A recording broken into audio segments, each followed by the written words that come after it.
There's a quote that states, "Whatever you are, be a good one." The pride you take in your work and the quality you're looking to obtain throughout, well, it's just as important as the direction you are heading.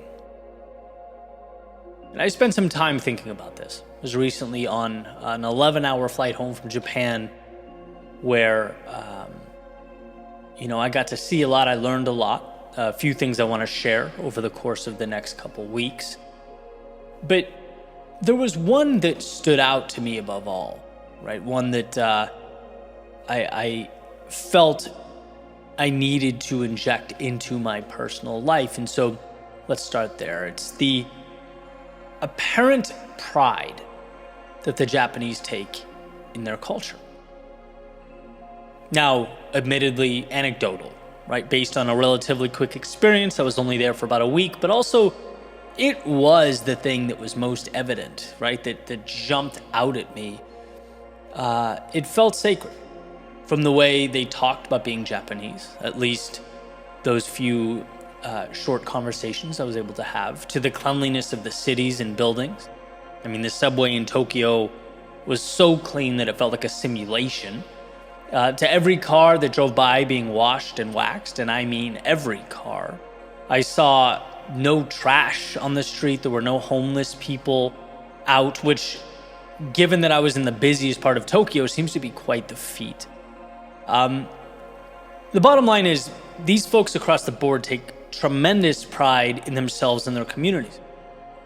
Now, I can't speak, nor am I going to attempt to speak to the socioeconomic impact of that type of standard. But I can tell you that in many ways, from a personal standpoint, there was something powerful about it.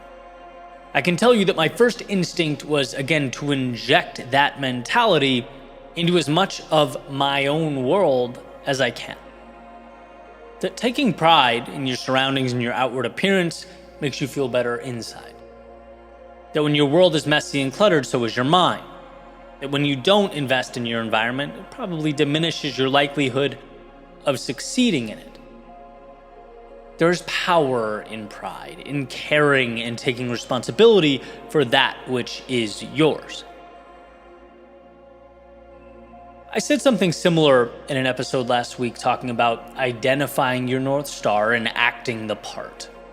And someone commented under the video, agreed, how you do one thing is how you do everything.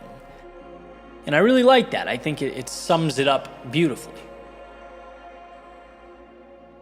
Now, I'm not ignorant enough to think that Japan is perfect because I spent a week there and the subways were clean. I'm sure underneath the hood, it has flaws, like every society does, like every individual does. But pride in oneself and surroundings doesn't appear to be one of those flaws.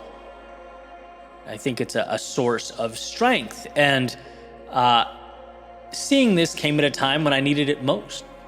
Perhaps I may have even, subconsciously been looking for it.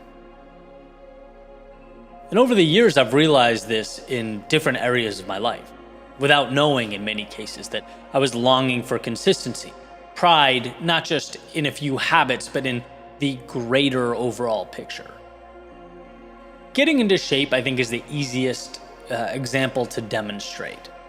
Because it's not just a habit change, it's a lifestyle change, right? To be truly fit, you have to raise your standards across the board, adjust many aspects of your life so that they essentially come together to create something new.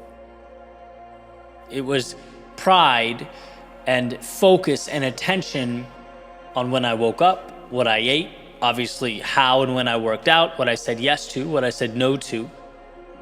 My work and social lives were also inextricably linked to those decisions. And in neglecting some aspects there diminished the stock of all the others. It's taking pride in how you do everything. It's not allowing yourself to fall short of a particular standard.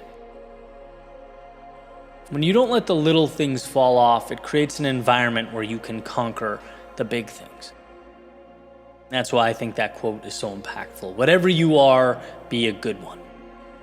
Not in one area or in, one aspect of who you are, but in totality. Set a standard, right? Don't allow yourself to fall below it. You will feel better, freer, healthier. If the car is dirty, the office space is probably cluttered too, which means so is the desktop, which means so is the mind and its way of navigating and processing information. Nothing is completely siloed off. Or on the other hand, if one thing is immaculate, odds are everything is, right? So that little trip was a beautiful reminder to raise the bar in all aspects of my life. The standard can't just apply to my work or my art. Everything is intertwined. Greatness is holding on to the standard you set, the value system you deem meaningful, and accepting absolutely nothing less.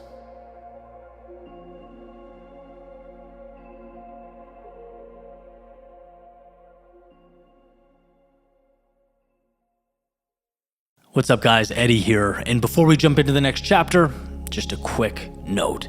So, as many of you know, every single video that I've ever put on this channel has been created with the intent of building momentum in your life. If you want something physical to anchor that momentum, we've created the brand AGNS, or Always Grateful, Never Satisfied, for that exact reason. It's athletic apparel that embodies the very ideas and concepts I talk about every day.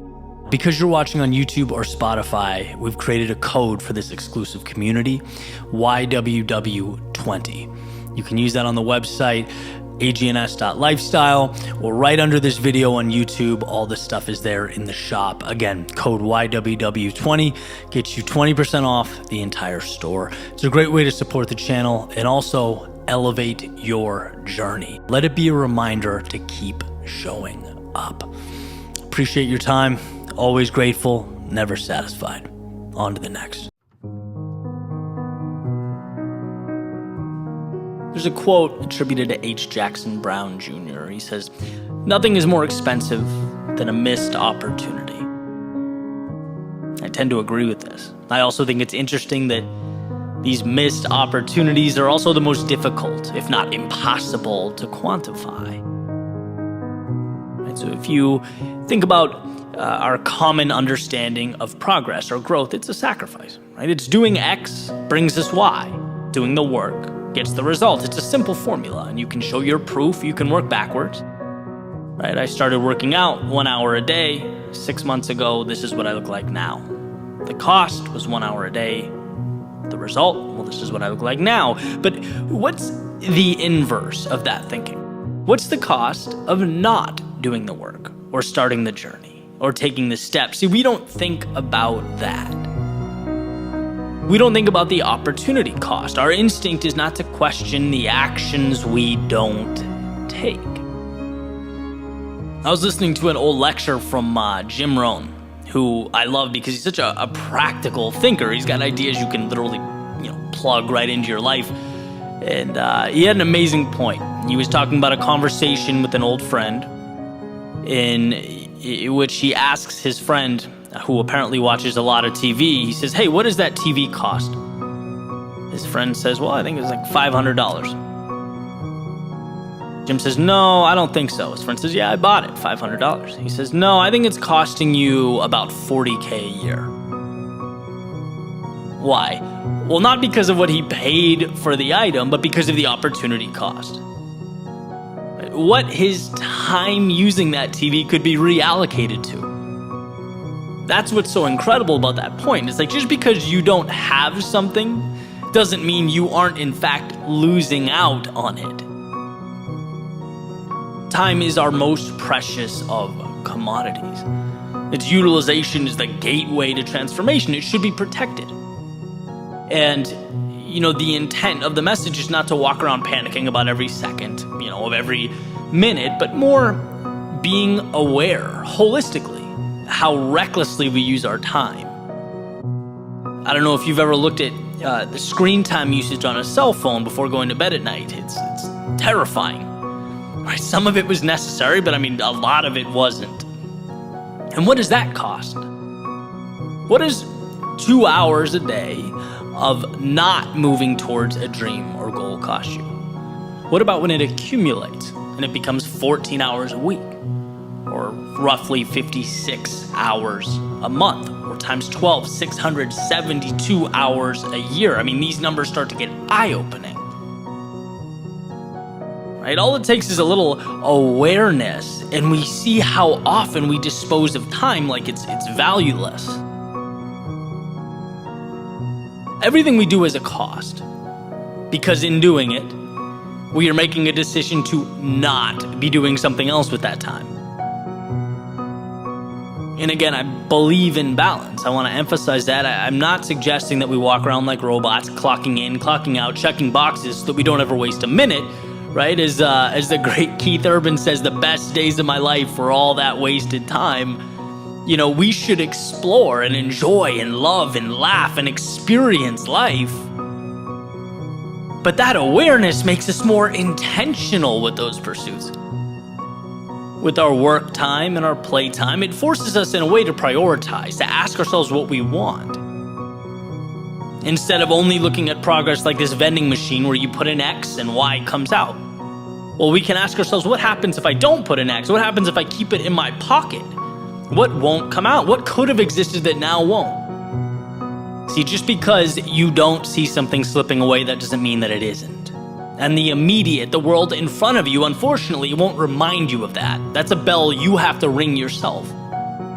You have to peel back the what am I doing and unveil the what could I be doing? What could I be creating? What could reality look like? And maybe you think about it and you find that you're right where you want to be. And that's great. Maybe you realize you've accepted a tolerable existence at the expense of an ideal existence. In which case, I also have great news. You can change that, and you can change it now. We have to understand that you don't only have what's in front of you. You also possess a reality unseen and undiscovered. So don't let the former cover up or diminish the latter. Don't lose the possibility of tomorrow with the distractions of today. Don't forget the cost of inaction with regard to those things that truly matter.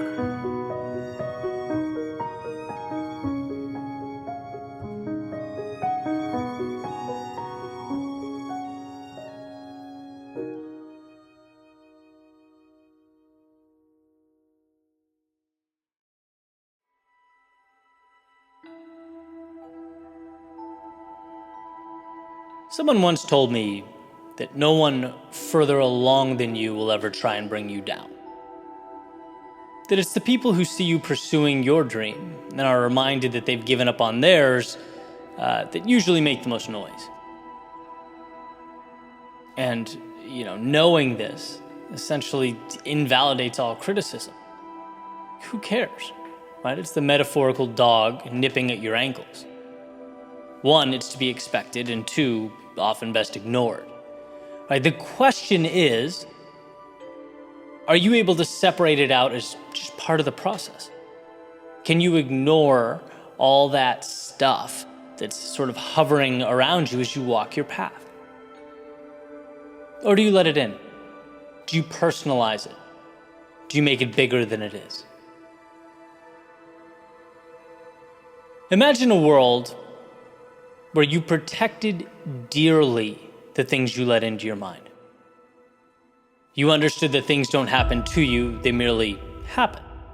And you get to choose what they'll mean. Imagine if you lived with enough conviction to do what excited you, what felt right, knowing that, sure, some folks might have something to say, but that's just a tiny variable in the great play of life. It's rain on a summer day. You pick up the umbrella and you carry on.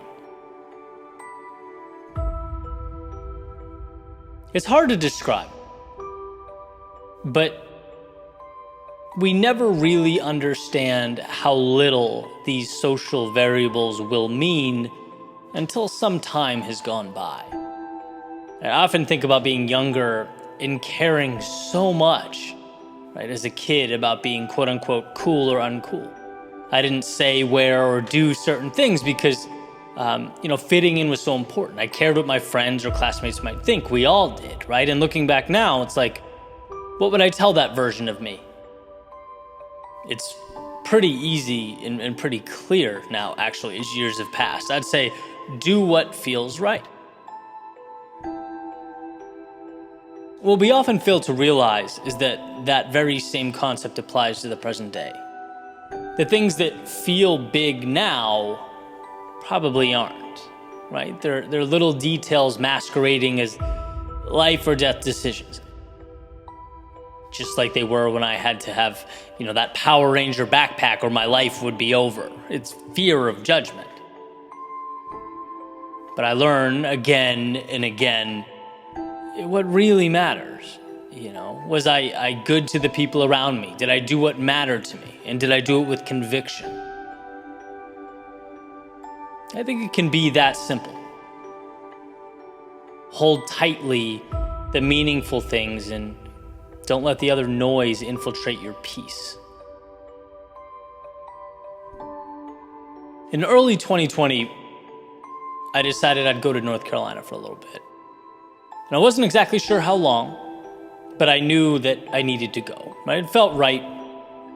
I had a friend up there, some work I wanted to do up there. And so basically, I got rid of so many things I owned that what was left fit into my little 2-door Cadillac. Right? That's not a lot of things. And, spent some time up there, enjoyed it, got a lot done. When it was time to go back to Florida, I'm planning my trip and I realized, oh my God, I have a U-Haul full of things. Having a little place to stay, right? Needing basic things, some cheap furniture, some technology. Right? Not because it was intentional, but because it was unintentional, right? Because when you don't pay attention, our natural inclination is to pick unnecessary things up. I think our personal lives are similar. We collect things without protecting the core that matters most, allowing life to ultimately become so cluttered that we can't differentiate. How can you tell what's important when you have a U-Haul full of things? What's important when you let too much into your life? You end up with shelf space for the opinions of those who wouldn't even come by and visit if you were in the hospital. The words of people who don't have your best interest at heart, the fears of what could go wrong, the ego not allowing vulnerability. These things have no teeth when life is simple. Protecting your world is one of the most powerful things you can do. Being the gatekeeper for your mind is strength. Criticism, haters, skeptics. It's not that these things don't exist. It's that they will fall around you like rain as you move on to better things. You don't stop because of them, just like you don't go because of them. You simply exist with and move alongside them. You understand why they're there, but you don't give them the luxury of infiltrating your inner peace. You do not let them in. Your world within is precious.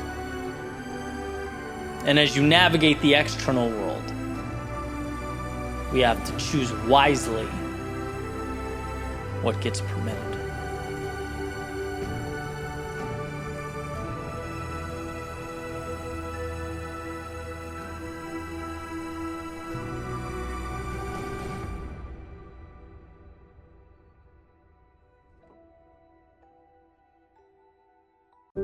So yesterday, I got a text message that was like, "Hey Ed, how you doing out in the heat wave? You making it through?" And I thought to myself, heat wave? This is Arizona in July, right? Every day is a heat wave. It's not one of those things where, you're curious or let's see what's going on. It's like, no, it's gonna be hot. You know what you're getting.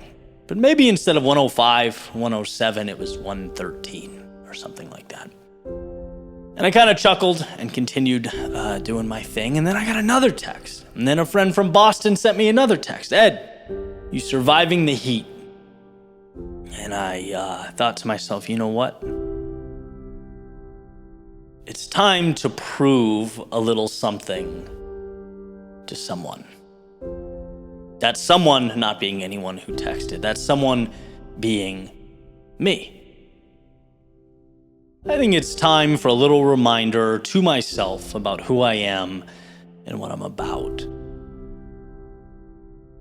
So, fun fact, my training, which I've kind of been very open about and taking you guys along for the ride there, it's moved from strength to a little bit more mobility in the next month. And because of that, I'm integrating kind of a longer run back into the equation once a week. I thought, you know what? Today is going to be the day.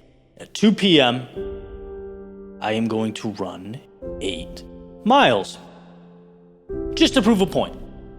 Right now, I'm not trying to break any land speed record here. Like, slow and steady wins the race. I'm going to get the miles done, period.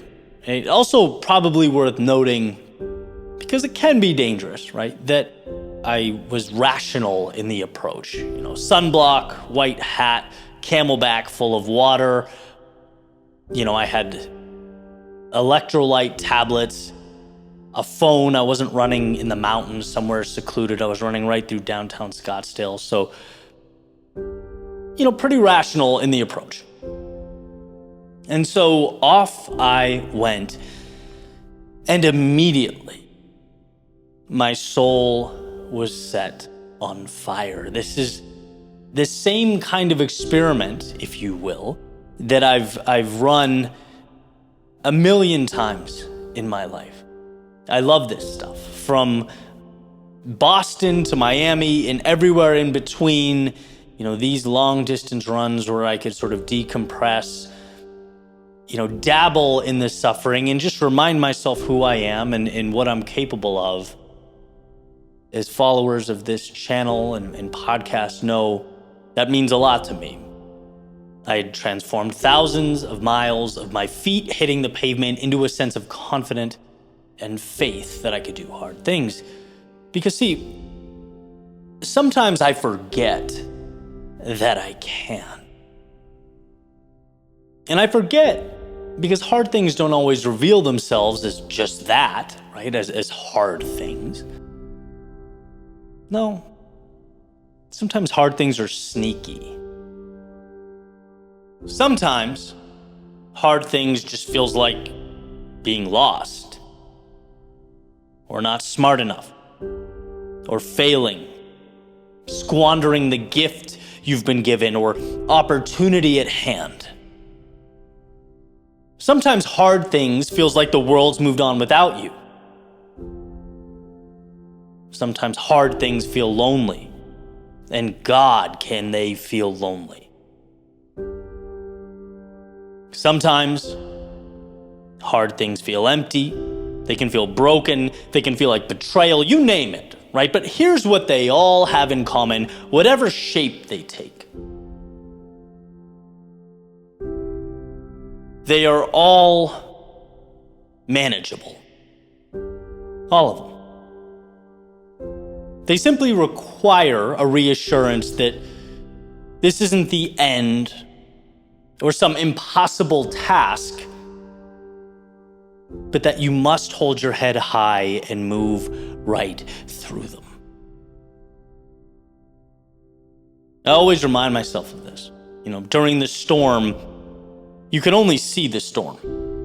You can only see the gray, the clouds. You can only hear the rain and the thunder. So it benefits one to remind him or herself that this is a game of enduring.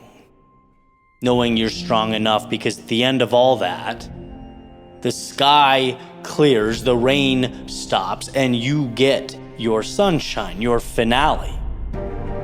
And so on that particular day, 8 miles in 113 degrees, it was a gentle reminder, an arm around my shoulder. Feels weird to say, but it's the absolute truth. Life is perspective. You know, some people couldn't fathom the idea of me doing that. What? Running in the middle of the day? in Phoenix in July. But then you have others like Goggins who would scoff and say, only 8? Right? It's all perspective, which kind of furthers the point. It's not the data set.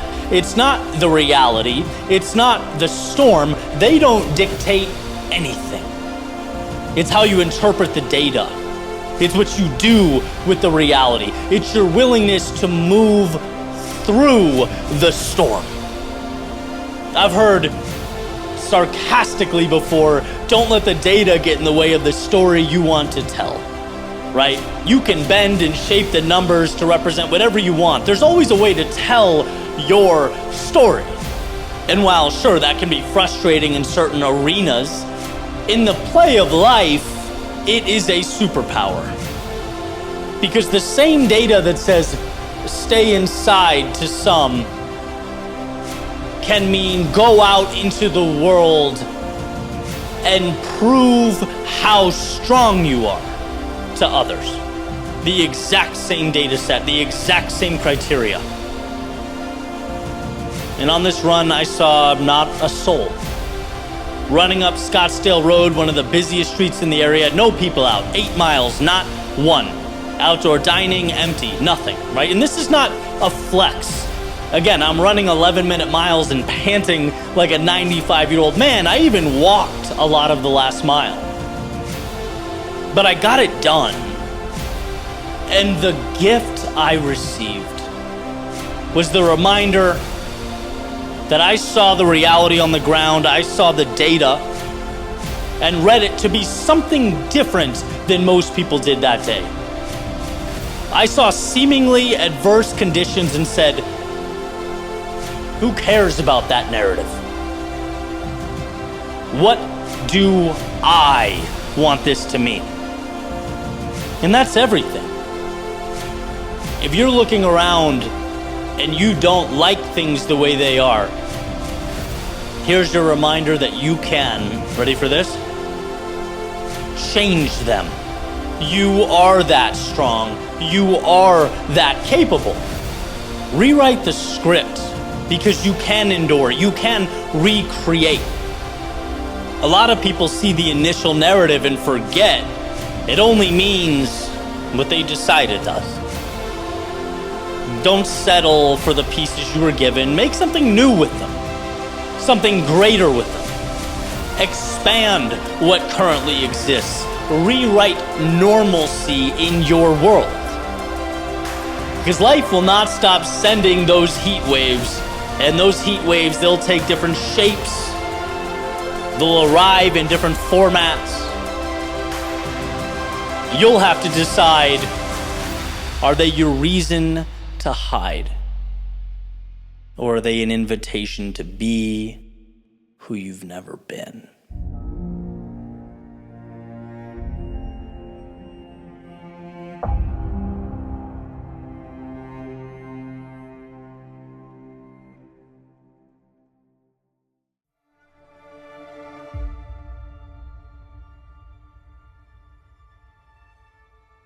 When you wake up in the morning, I want you to visualize this.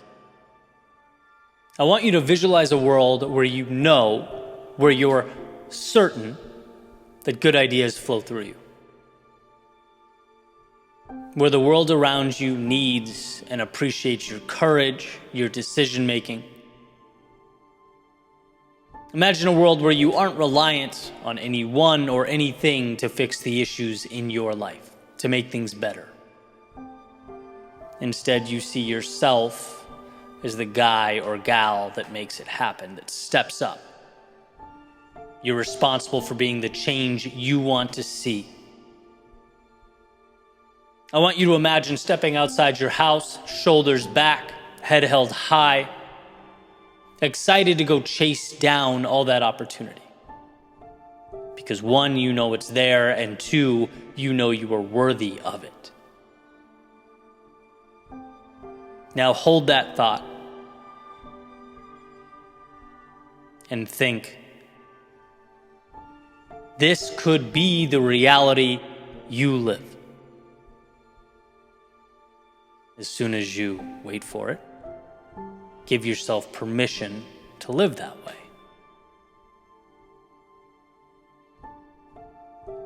How different would your life be if you greenlit those things? See, it's hard to break away from the framing that we've given ourselves, especially over time, how it's materialized. It's hard to reinvent the identity you've created for the person staring back at you in the mirror.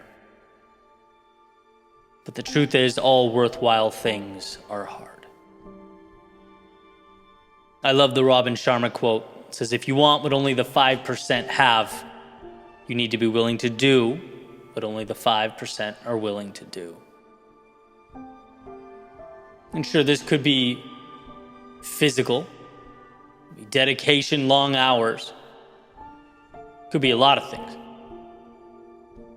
But before any of that, how about seeing yourself worthy of someone who can become the 5%?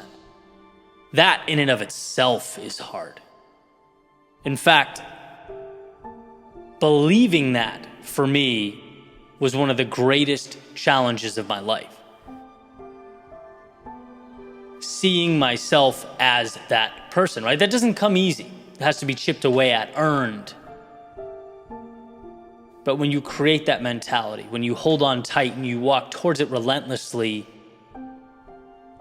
you become it. Little by little, day by day.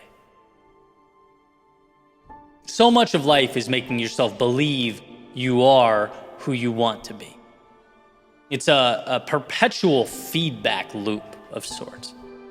You believe you are, so you act like it, which then reinforces your belief, which prompts greater action, and around we go. I'm going to give you sort of an arbitrary example of how powerful this can be. A few months ago, for the first time, I hired a cleaning service, which my rationale used to be, dude, put on a podcast, zone out, clean up a little bit. Once a week, who cares, right? But that little investment changed a lot. One, my place looks nicer, so I feel better and I'm more productive. It's consistently just nicer to be here. And two, and most important, is that it prompts me to think like the creator and founder and business owner I want to be. It helped prompt a mental shift or further a mental shift. It says I am the type of person who's very methodical with my time. My time equals too valuable to do anything that doesn't push my art or business forward. It's that simple. And that bleeds into other decisions I make. Pushes that loop that we talked about, right? Some investments are valuable in that they help shape your perception. On days where I'm writing, where I'm not going out, or I have no meetings, I try not to wear sweatpants and a basketball jersey, right? And at first it's like, it's comfortable. Who cares? No one's around. Yeah, true. But would the type of person we visualized at the beginning of this episode wear that? Probably not. He'd probably try and be more consistent in how he felt, and how he acted, and how he carried himself. It's half the battle. Same thing with waking up early. Is it really the end of the world if I were to sleep in? No, it's really not. But would the type of person we mentioned at the beginning of this episode sacrifice a little bit to get a head start? I think he would. To me, rolling out of bed whenever we want simply says I'm not quite ready to be the next version of myself or level of myself. I'm okay with how things are, right? There's this sense of ambition and excitement, manufactured urgency in getting up before or as the sun's rising. I mean, to me, that's just how it is. Doesn't mean it's the only way, but to me, it's one of life's hidden advantages.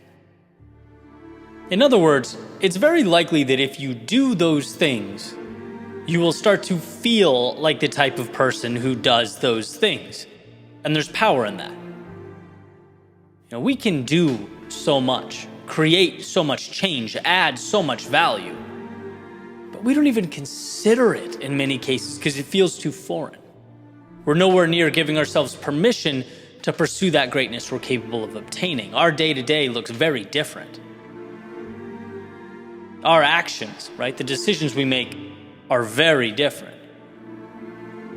In order to grow, we have to set ourselves and the world around us up for growth. We have to surround ourselves with people that push us towards the place we want to be. Do things that align with our intended trajectory. Arrange the pieces so that they are indicative of what's possible, not what was. I keep learning how small the adjustments are in life that shape and reshape our reality. So small that no wonder they're laughed at, ignored. It's the little things we do that comprise how we feel, how we see ourselves. The identity, the role we play, is just the culmination of these little decisions over time. So as you wake up in the morning, remember, you are that person. The one who moves with confidence, who acts with courage, who helps and adds value to those around him. Good ideas do flow through you. Greatness is waiting to be unveiled, but you need to believe it for yourself and start making the little adjustments that will reinforce it. Get that feedback loop in motion. How you feel becomes what you do, becomes how you feel, becomes what you do. Right? And it'll amaze you that you didn't free yourself sooner, that you didn't unleash your potential earlier. As the saying goes, the best time to have planted a tree was 20 years ago. The second best is right now. So close your eyes, visualize how great life will become, and start planting.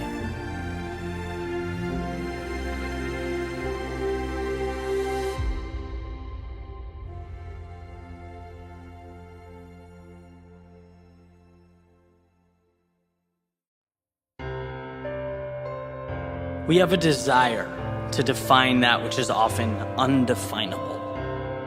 When it comes to life and its highly coveted outcomes, assessing the things that we want, we use probability to solidify things that are entirely fluid. For example, you often hear about the odds of becoming a professional football player, the odds of becoming a CEO, going to Harvard, making 6 or 7 figures, numbers that often paint a picture of why you can't. Right? When you hear only one in however many millions of people accomplish something, the intent is to show you that you're more likely to fall into the millions bucket than the one bucket, to show just how rare or difficult or out of the ordinary achieving that thing would be. Almost like they're being compared to a lottery, a random number generator, luck, a pursuit in which you have zero control. Think of a huge glass jar, right? 1 red marble, 3 million green marbles, and it's like you close your eyes and you better pull out that red one, otherwise you won't become the Oscar-winning actor that you dream of being. And the problem with looking at life that way is that it overshadows the most important element of success, understanding just how much control you have. The one in however many hundreds or thousands or millions wasn't born that red marble in a jar full of 3 million green ones. No, he or she just did things differently, lived differently. They didn't relinquish control, they took control, and that's the difference. That's what matters. The lottery is sitting back and hoping your numbers pull. In real life, you create your own probability every day, every minute that goes towards working towards a goal. That means you get closer. Why would you take a snapshot of the present moment in time and use that to define the likelihood that you'll live out your dreams someday down the road? It doesn't tell you anything. It's the steps along the way that make your vision a reality. Using the same metaphor, every step, every decision to push forward, every time you dig deep and find a little advantage, you're replacing one of those green marbles with a red one. Maybe you can't quantify that numerically, maybe you can't see the progress, but it's there. In fact, numbers should never scare you because they're an indicator that the vast majority of people aren't prepared to go all the way, aren't willing to do what it takes, and that you, by simply not stopping, by thinking that you can, by giving more than the person next to you, have a tremendous advantage over the rest of the world. When you hear only a small number of people make it or graduate or get accepted or win, your thought process shouldn't be, oh no, it should be perfect. This is my opportunity. Of course, the number of elite people in any arena is going to be small. Think of what it takes to get there. Think of the sacrifice needed to make it happen, the cost that must be paid. The only odds that warrant attention are the odds that you will continue forward, and you should know that they are 100%. Because when you trust yourself to find a way, when you focus on how to make it happen, you have an advantage. The world around you, they focus on why things can't happen. They see what can go wrong. They harp on the fact that it's not easy. Remaining fixated on why you can, on finding a way, means you most likely will. The terms difficult or demanding or even unlikely, they have nothing to do with you crossing that finish line if you are 100% convinced you are going to do just that. Words like difficult, they just imply that there's going to be plenty of opportunities to quit and turn around along the way, a temptation that must and will be ignored. They mean that you will be tested, that you will have to ask yourself potentially numerous times if this means something to you, if it's truly worth it. And if the answer is yes, then the numbers, the probability, the odds, they are not an adversary, they are an ally.